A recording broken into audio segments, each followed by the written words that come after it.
आणि मला आईच्या गर्भातच मारून टाकलं जातं का? कारण मी एक मुलगी आहे म्हणून? अहो, तुम्हाला जन्म द्यायला आई पाहिजे, राखी बांधायला बहीण पाहिजे, गोष्टी सांगायला आजी पाहिजे, हट्ट पुरवायला मावशी पाहिजे, जीवनाच्या सोबतीला मैत्रीण पाहिजे, आयुष्यभराच्या साथीला बायको पाहिजे. पण हे सर्व करण्याच्या आधी एक मुलगी जगली पाहिजे.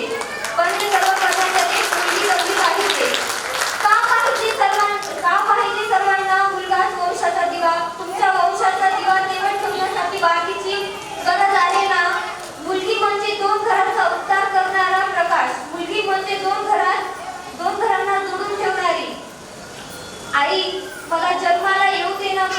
आई, मला पण हे जग पाहायचे आहे ग. मला पण दादासोबत खेळायचं आहे.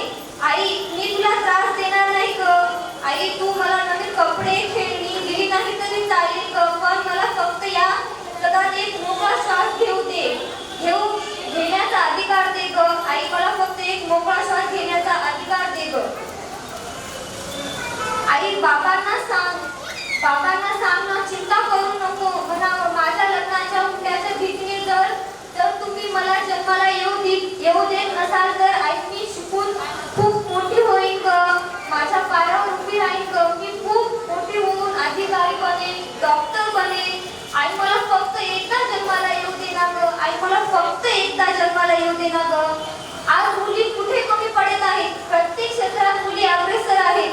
मुलगी म्हणजे भार नव्हे, मुलगी पण आधार बनू शकते. जसे सानिया मिर्झा, पी.व्ही. सिंधू, सावित्रीबाई फुले अशा अनेक महिला यांनी सिद्ध केले की मुलगी फक्त चूल आणि मूल एवढेच नाही तर देश सुद्धा चालवू शकतात.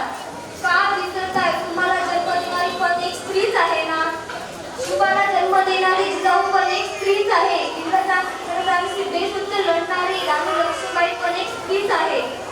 म्हणून मुलगी वाचली पाहिजे, जगली पाहिजे, शिकली पाहिजे. या जगात स्वातंत्र्यपणे अभिमानाने वावरली पाहिजे.